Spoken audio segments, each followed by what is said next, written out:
With the 23rd choice in the 2005 NFL Draft, acquired from Seattle, the Oakland Raiders select Fabian Washington, cornerback from Nebraska.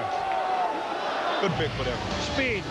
No question, Boomer, you look at a guy who can flat out fly, can recover when he's beaten. I think when you look at Fabian Washington, here was a kid that when you looked at him early on, and you're talking about freshman year, was a starter and did a real good job. So you figure, okay, by the time he's a junior and senior, he's going to be spectacular. I thought he leveled off a bit. I didn't think he took that game from his freshman year to his junior year to the level you expect. And a kid who has the ability to recover, but ball skills. If you're in a position to make a play, sometimes a receiver gets the best of Fabian Washington.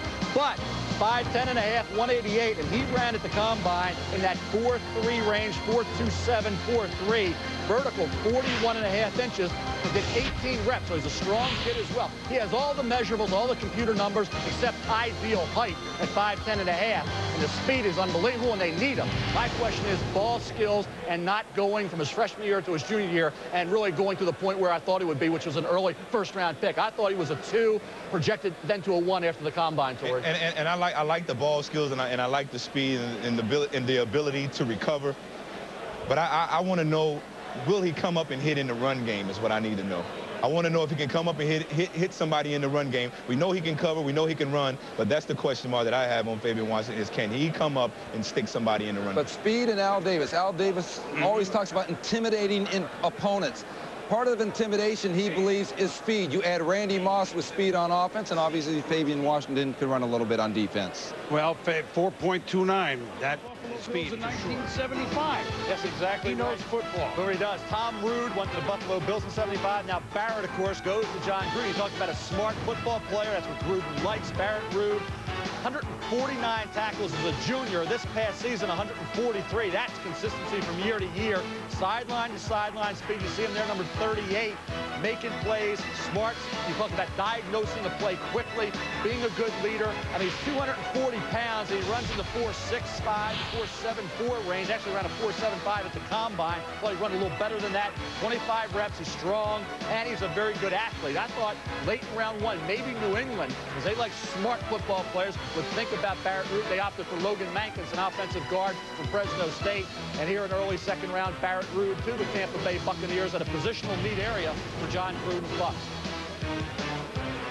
So their first 2 picks, Cadillac Williams, the running back, and now linebacker Barrett Ruud. So, I mean, look, this is a team that, you know, was the Super Bowl champs a couple of years ago, but looking to pick things up. And big draft for the Buccaneers and John Gruden. He's got good size, 6 foot, 210 pounds, runs under 4.5, good athlete. I think what you hope now is, okay, this year was because of the change in defensive structure. He can go back to the way he was as a real ball hawk, a guy who was a real playmaker in that secondary. If he can, it's a good pick. If he doesn't, then he's just an average player. So we have to see which Josh Bullocks shows up for the New Orleans Saints over the next few years. You just wonder about Bill Callahan, whether he's helped these teams taking these Nebraska players. The former Raiders coach Bill Callahan, now the Nebraska head coach. You know, Fabian Washington was picked by Oakland. That's Bill's old team. Tampa Bay picked Barrett Ruud. That's his good buddy John Gruden, where he used to serve under. And, of course, now this one, Bullocks goes to New Orleans. I don't have a connection there between Callahan and the Saints.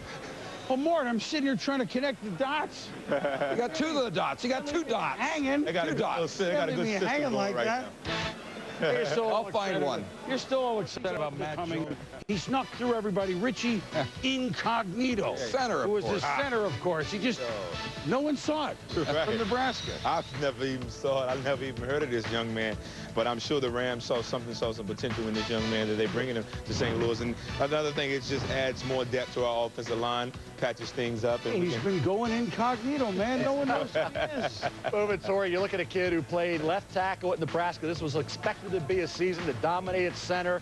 Didn't end up playing. There's some issues there at Nebraska. Went out to Oregon, wasn't able to get it done. Then he was a star at the combine early on. Then the knee injury. You look at a kid who had ability and showed talent. I mean, he was one of the fastest offensive linemen at the combine. Great strength. He goes 6'3" and change, 305 pounds. The kid has ability. If he can ever put it all together at the center position, gain experience, spend maybe a year or 2 developing Richie Incognito, settle him into the pro game, you have a kid who has awesome talent. It's a shame he wasn't able to show that at Nebraska this past season. Didn't end up playing at Oregon, and sit out the year, then the injury at the Combine. So a lot of things have to come together at the pro level for Richie Incognito. Incognito. He's probably got a lot of sunglasses. It's tailor-made. I mean, it just is.